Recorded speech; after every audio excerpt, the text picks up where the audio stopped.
O perigo oculto. Sabia que tem pessoas com mediunidade ostensiva que pensam que estão loucas, que estão com esquizofrenia? O contrário também é verdade, infelizmente. Pode acontecer pessoas com esquizofrenia pensando que é um médium e demorando de procurar um tratamento. O fato é que existe um ponto cego, um lugar onde a mente humana e a dimensão espiritual se cruzam de um jeito que muitos interpretam mal.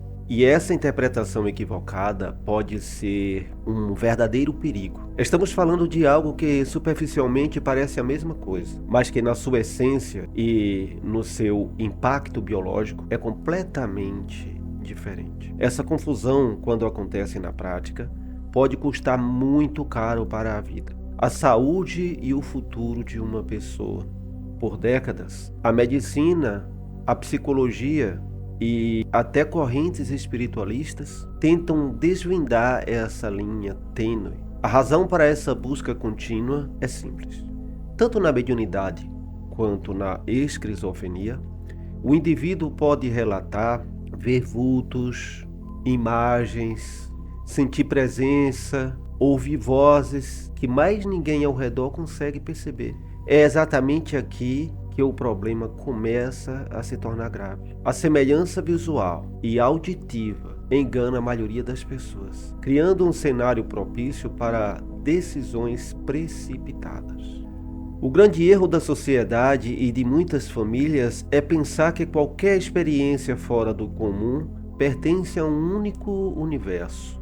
Mas a psiquiatria contemporânea, fundamentada nos critérios rigorosos da Organização Mundial da Saúde e em manuais internacionais como o DSM-5 e o CID-11, aponta para uma distinção profunda e essencial. Trata-se de uma diferença crucial que, se for ignorada, pode levar a diagnósticos totalmente equivocados ou, o que é ainda pior, levando a pessoa a tratamentos espirituais quando deveria estar sendo tratada por medicação, ou levando pessoas a serem tratadas por medicamentos pesados quando na verdade o indivíduo necessitaria apenas de acolhimento, orientação espiritual e apoio psicológico. Imagine uma cena de alguém que começa a ouvir vozes no meio do dia. Para algumas famílias, isso será imediatamente interpretada como o desabrochar de um dom espiritual ou de uma missão. Para outros, será encarado com pavor, como um sinal definitivo de uma loucura ou de um colapso mental. No entanto, a verdadeira chave para entender essa situação não é nenhum fato isolado de ouvir ou ver algo extraordinário, mas sim em como o cérebro e a psique daquela pessoa processa a experiência. A chave é observar como o pensamento se estrutura, se a lógica permanece intacta e de que maneira a vida diária do indivíduo é impactada a partir daquele momento, daquela primeira experiência. É essa observação atenta e sem preconceitos que revelam o quadro real por trás. Para lançar uma luz científica e madura sobre essa questão, o campo de saúde mental conta com pesquisas pioneiras desenvolvidas por médicos psiquiatras dedicados a entender a interface entre a mente e a espiritualidade. Um dos maiores referenciais mundiais da área é o psiquiatra brasileiro Dr. Alexander Moreira Almeida, professor da Universidade Federal de Juiz de Fora e, nessa época, fundador do NUPES, Núcleo de Pesquisa em Espiritualidade e Saúde. Através de estudos científicos específicos publicados internacionalmente, a ciência passou a mapear e validar critérios que ajudam a diferenciar vivências espirituais e mediúnicas de quadros psicóticos patológicos. Esses estudos demonstram que, embora a esquizofrenia seja um transtorno neurológico grave que desorganiza a estrutura do pensamento e compromete a autonomia, a mediunidade não patológica apresenta uma dinâmica oposta. Na mediunidade, o pensamento da pessoa continua lógico, estruturado e consistente. Abra um parênteses para o fato de, no começo, no despertar da mediunidade, surgem obsessores e opositores ao progresso espiritual daquele médium, né?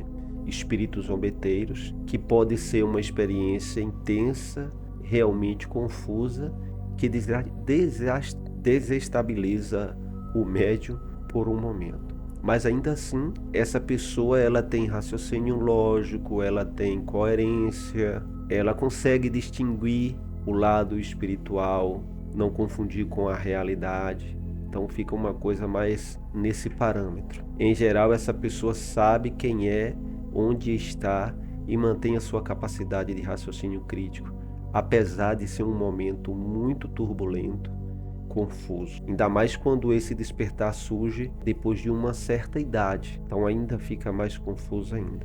Já na esquizofrenia, o que se observa é uma progressiva desorganização mental, uma dificuldade severa de concentração, um discurso desconexo e uma perda no fio da meada durante uma conversa simples. Outro ponto fundamental mapeado pela psiquiatria é a preservação da funcionalidade da rotina. Uma pessoa que vivencia uma mediunidade de forma equilibrada continua trabalhando, estudando, mantendo seus laços afetivos e cumprindo suas responsabilidades no dia a dia sem grandes sobressaltos. É óbvio que vai ter dias aí que esse médium vai estar na sala de aula e passar mal e interromper a sua atividade ali, mas ele mantém essa linha de estudo, de raciocínio, né? Há uma manutenção da sua utilidade social e da sua autonomia. Por outro lado, o indivíduo acometido pela esquizofrenia sofre um declínio funcional acentuado. Há um prejuízo devastador nas suas atividades ocupacionais, nos seus cuidados pessoais e nas suas relações sociais, acompanhado frequentemente por sintomas conhecidos como negativos, que inclui o isolamento social severo, o embotamento das emoções e uma apatia profunda. O indivíduo ele está ouvindo vozes, ele está vendo vultos ou até mesmo imagens claras, mas ele está se isolando, a sua rotina mudou, a sua conversa fica desconexa em algum momento. Familiares, procurem um médico, um psiquiatra o quanto antes, porque essa pessoa pode levar a sua vida normal, se tratada logo e se continuar um tratamento, né, os medicamentos certinhos. A pessoa pode voltar à sua atividade normal, se isso não levar muito tempo, se não demorar, confundindo isso com uma mediunidade. Há também a questão do controle e do contexto. As percepções da natureza mediúnica costumam ocorrer em momentos específicos, em ambientes protegidos ou sob um certo grau de controle da vontade do indivíduo, que consegue identificar quando a experiência começa e quando termina. Na esquizofrenia, o cenário é absolutamente involuntário, invasivo e contínuo. As alucinações e delírios não dão trégua, surgem sem qualquer contexto favorável e dominam a mente do indivíduo sem que ele possa interrompê-las. A capacidade de manter a crítica da realidade é o divisor de águas nesse processo. O indivíduo com mediunidade tem plena consciência de que aquilo que percebe pertence a uma dimensão sutil ou extrasensorial, conseguindo diferenciar com clareza o plano físico do mundo invisível. Ele sabe que a voz que ouve não vem do alto-falante da sala. Na esquizofrenia, essa distinção desaparece por completo. O paciente perde o contato com a realidade consensual e desenvolve uma verdade inabalável em seus delírios, acreditando piamente que está sendo perseguido, vigiado por câmeras secretas ou manipulado por forças externas concretas. E talvez o aspecto mais marcante de todos seja o sofrimento psíquico. Quando a vivência é puramente mediúnica e a pessoa recebe uma orientação adequada, o resultado final da experiência tende a ser de equilíbrio, ampliação de empatia e bem-estar.